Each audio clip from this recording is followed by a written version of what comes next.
wanted to do with the state of our union is what you're doing to cut down a lot of the regulations. There was like 200 laws, I understand, or upgrading manufacturing business regulations, but it's just, people are just saying, you know what, I'll keep my money, I have to do that. Yeah, it's a good question. If you can go ahead and start. What we are working on is we need some regulation. There is definitely a place for regulation, but it has to be within control. One of the things I've sponsored is called the REINS Act. It puts some control on what the regulations that are in place. It also recognizes that if there's regulation that's going to impact job creation, it has to pass through the legislature. It can't be something that's started.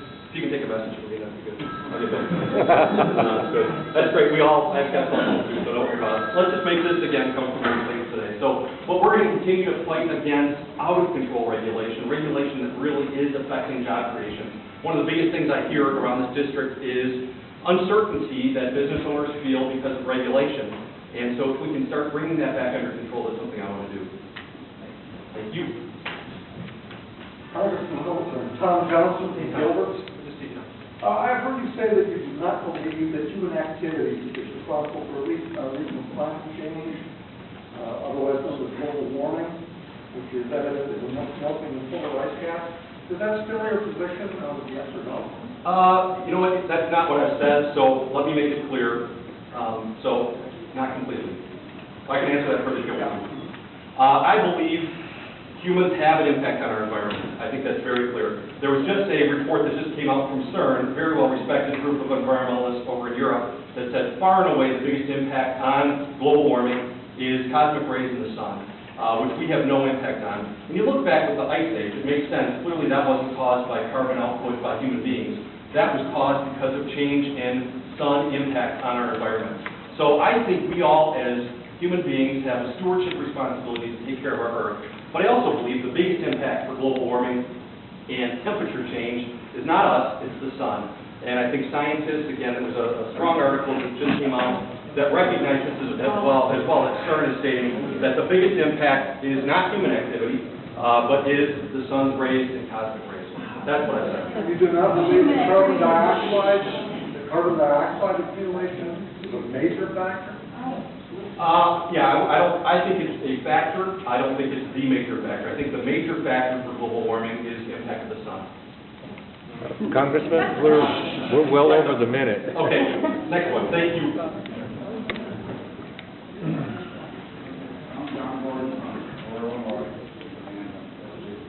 Came here to hear what you had to say about babysit my granddaughter today because I have a new grandson this morning. Congratulations. That's awesome. Nice to see you. Thanks for coming tonight.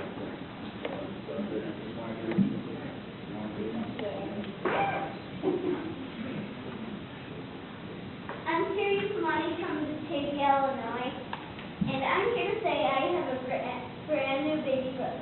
Congratulations.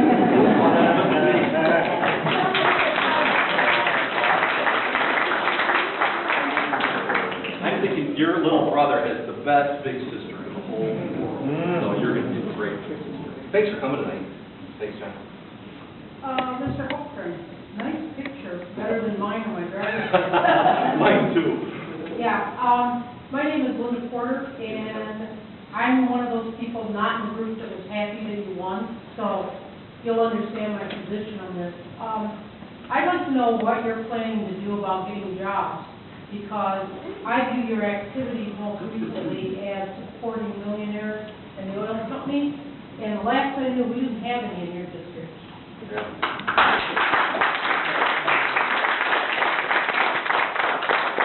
The number one priority is to create jobs. 65% of all jobs are created by small businesses, not major corporations. So everything that we're doing is talking to small businesses. There's a gentleman here I just got to meet with recently who's a wonderful local small businessman who's giving me some good ideas. What I hear over and over again is what we're doing isn't working.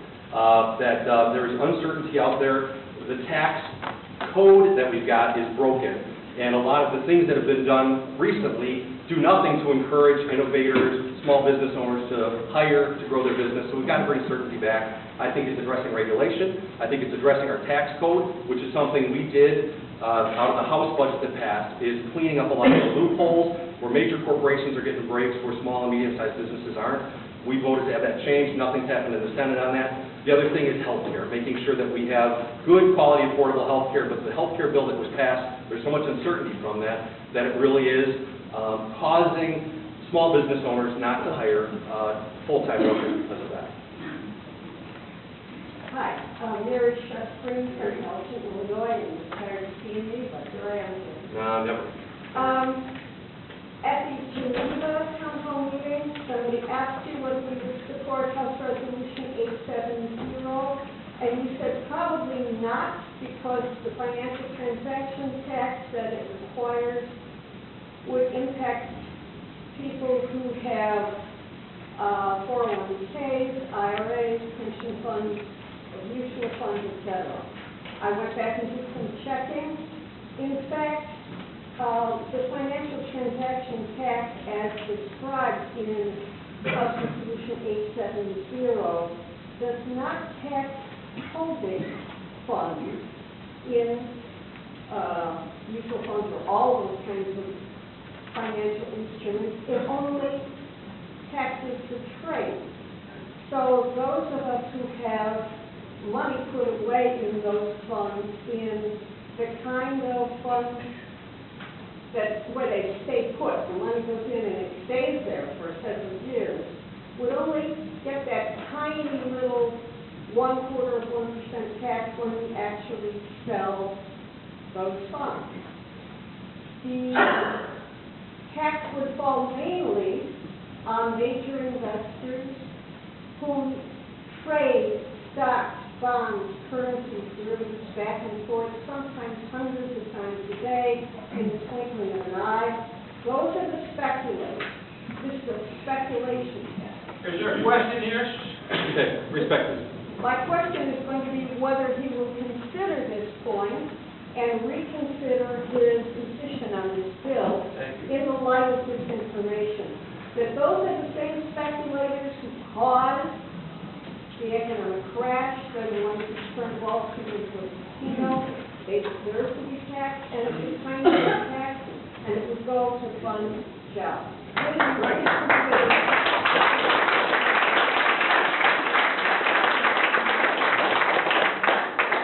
What I've said is I'll look at anything, so I will take a look at it. DeFazio, doesn't he have something, Peter DeFazio, is he one of the sponsors on this or no? I don't know. Okay, I'll take a look. I think he has something very similar. I know Conyers maybe is the chief sponsor of this one. I don't know Representative Conyers as well. I do know Representative DeFazio. We're on transportation together. I'll talk to him when we get back. I see, again, at a time of recession, increasing taxes, even, a small percentage. With the number of transactions that happen, I think it would negatively impact our economy. And so, again, my predisposition is to be no, but I'll take a look at it with the information that you've given to me. Get back. I will, yes. If you can, and then make sure we've got your name and number again. Let me say that too real quick. We have comment cards, so if we don't get to your question tonight, or if you don't want to ask a question out in public, you can put a question down there, or if you want to set an individual meeting for us to meet, I'm more than happy to do that. Thank you, I'm sorry. Hi, my name is Nadia Bailey from South Elgin. In 1934, Social Security Act was passed for seniors to help keep them out of poverty. At that time, 50% of seniors were in poverty. Today, 10% of seniors are in poverty. Social Security helps the seniors. Everybody contributes to Social Security from the first day that they start working. So, I have a question. I heard the other day that one of the leading presidential candidates on the Republican side said that Social Security is unconstitutional, and yesterday he said that it's a Ponzi scheme. He wanted to get rid of Social Security. Now, he is a member of the Tea Party, and he is a Republican, and like you, I understand you're a member of the Tea Party. Is that your position? Is that the new position of the Republican Party? I didn't hear specifically who that is. I guess I can guess maybe who it was. But I've been a strong supporter of Social Security. There's a lot of people who are on retirement who are dependent on that. My commitment through the campaign was we need to protect Social Security. and protect our seniors. The biggest threat I see to Social Security is other unaccountable spending that's out there, and the cost of health care. Those are the two biggest threats to our seniors right now. So I am still strongly committed to making sure Social Security is solvent, that we're not siphoning money off of that to put into something else, new spending that isn't budgeted for. So, I would, whoever this was, I would disagree with the perspective. Yeah, so I would disagree on that. I think Social Security is something that should be protected. We do have to look at what those main threats to Social Security are, and that's out of control spending, and that's huge high cost of health care. What was the party of Social Security in the general fund? We'll get back around to this, okay? Go ahead. Good evening, Congressman. My name is Robert Fuser. I'm from Elgin, Illinois. I'm a postal worker at the Elgin Post Office. In March of this year, my coworkers in Elgin, South Elgin, and company sent me to Washington. I met with Gil Stevens from your staff. And basically we talked about the upcoming crisis, financial crisis of the Postal Service. Now, I know that you're aware of the specifics, and I'm aware of the specifics, and the general public may not be, so I'm going to say something that may be over their head. But in March, we spoke about the crisis, and we believe the crisis is because of the pre-funding of the retirement fund that takes $5.5 billion from the post office every year before they even open their doors for business.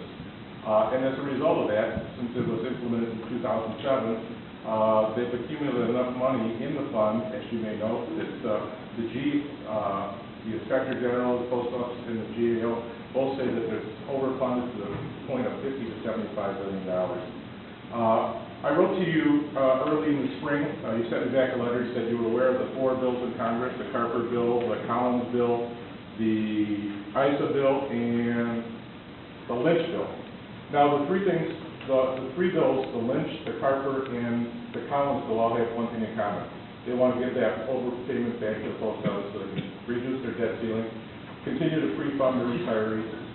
You said you were considering that. Have you come up with a position? Because now we're 31 days from the end of the fiscal year, and as a result of the inactivity of Congress, now we're hearing that, the solution is cut off a 6-day, close up to 4,000 post offices locally, and all this can be really, in my mind, could be avoidable just by, taking the money from that's overfunded.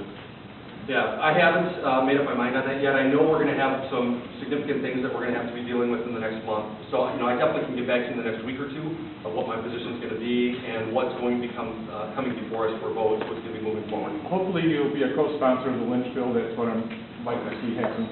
Good. I'll take another look at that. Thank you, sir. Yes. Congressman, good evening. Good evening. Thank you for having a forum for us to come and speak to you. I am also a postal worker, born and bred in Sandwich, Illinois. And I am here, my name is Linda Turner. I am here to ask you to support H.R. 1351, which is the Stephen Lynch bill. It corrects the funding of the United States Postal Service. And what I'd also like to say to you, and say to the members here the members of your congressional district here tonight, is that the Postal Service does not take 1 cent of taxpayer money. The Postal Service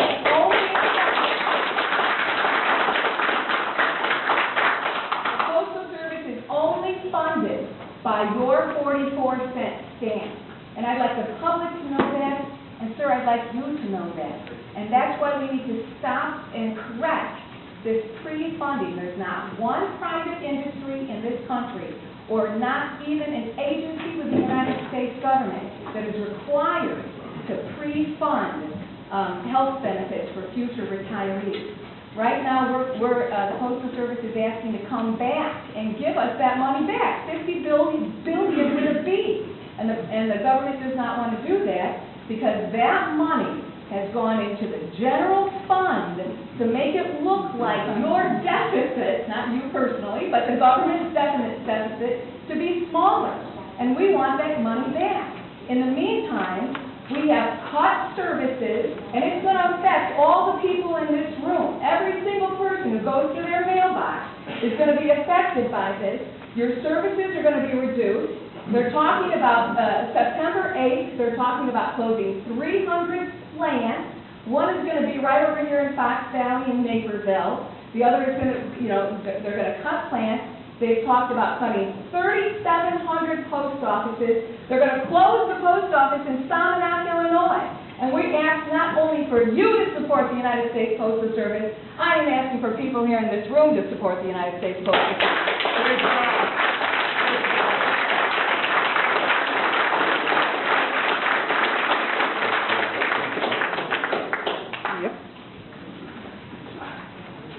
I'm Michael Hearn, and I too am a postal worker. No, not another 5 minutes. I'm here to tell you that I support the lynch bill, and I'm opposed to the ISA bill. That would tamper with our bargaining rights, and I don't believe that's right. And I also, you mentioned up front about jobs. Jobs are number one. Well, the proposal that ICE is forwarding, and it would lay off 120,000 people. And that would not do anything for the unemployment numbers. That would hurt unemployment. So I'm asking you again, and I would like you to co-sponsor the lynch bill. Thank you. Hi, I'm Nancy Eichelberger. I live in your district, Plainfield. I live between Plainfield and Yorkville, actually out in the country. I really want to thank you for having the town hall. Many of my neighbors and friends that live in Joliet have been petitioning, begging Representative Kinsinger to hold a town hall in Joliet, and he has not done it, so thank you. But I would like to say that you were elected by 51% of the people. If we vote again today, we all know that may not happen again in June. But I feel so discouraged. I did not vote for you, but I certainly didn't expect such a hard-line position. You talked about democracy being compromised, and yet you haven't compromised. You didn't even vote on the raising the debt ceiling compromise.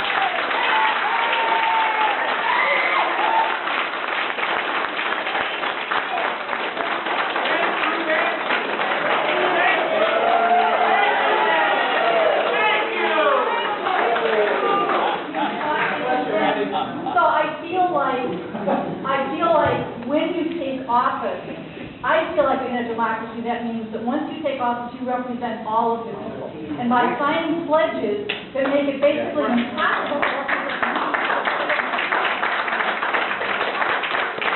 I feel that those words are just not genuine, are just not backed up by your actions, because your actions are quite one-sided and extreme and really don't represent me at all. I don't expect us to agree. I'm not going to answer your questions because I know your positions and you probably know mine. But I do expect you to compromise, and I don't feel you have. And that's what my broken artist is not God. She's not here to stop anymore, Randy. Won't hear.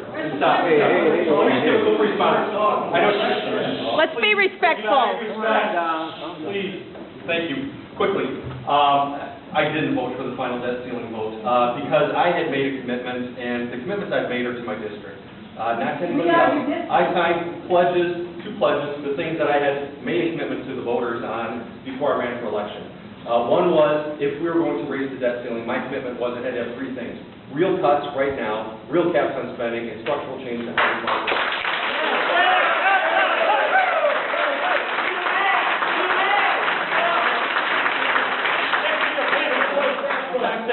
The final bill didn't have that, so I voted no. I didn't want to see us default, but I also wanted to make sure that if we were going to do this, that we had real structural change. I feel like that whole debacle certainly led to a lot of the uncertainty that you say is causing. Yeah, and I think we've had.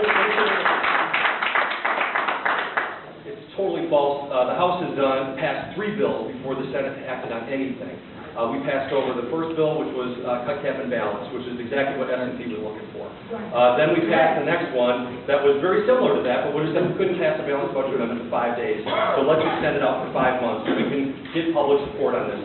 That was the best way to do it. The final bill took out that structure and created the super committee, which I think that's our responsibility as members of Congress to go in and make those cuts, not some super committee that I don't know what they're going to do. So I think that's why I ultimately voted against it. Sorry, time's up. No, that means 5 seconds. Oh, good. Thank you. I know I'm coming close. Hi, my name is Frank Sabo. I live on the west side of the road. I'm not here to demand anything for myself.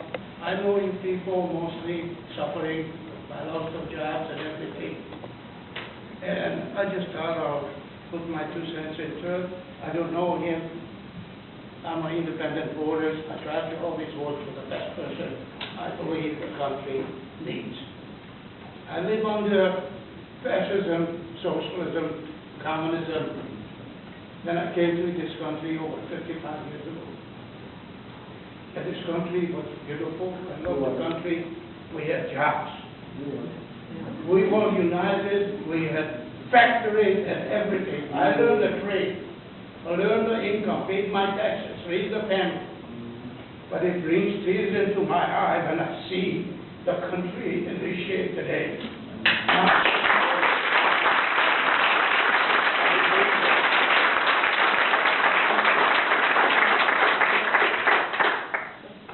I always believed we had the voice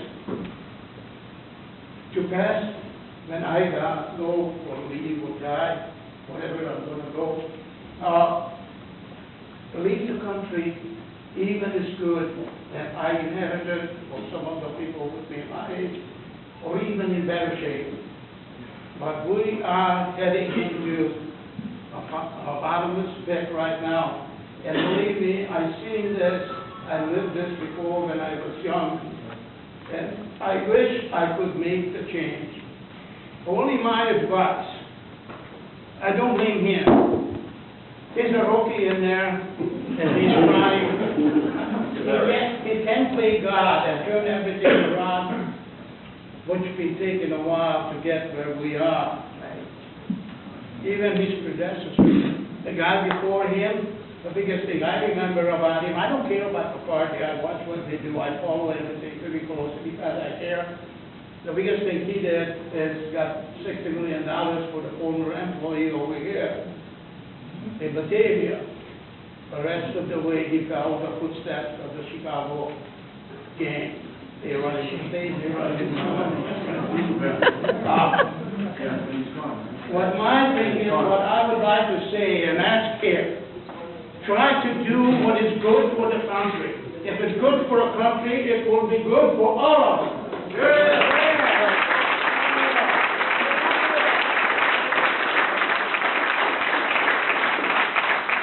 I can talk about all these and the statistics, I keep at it. The reason I don't want to see this happen, there is a big world out there. You saw the hurricane the other day? There will be nobody who sends money in this country. Why we always help everybody else? Yeah. And if we fall, there will be nobody to count on. There will be some of them dancing over our graves. We have to stick together as a nation and people. If we can overcome all these things, instead of fight against and bicker with one another, the country is so divided. Just look at the campaign will be coming up pretty soon. It's going to be the attitude, how to make the other guy bad, instead of telling what I accomplished for my nation, for my people. And we have to live with that.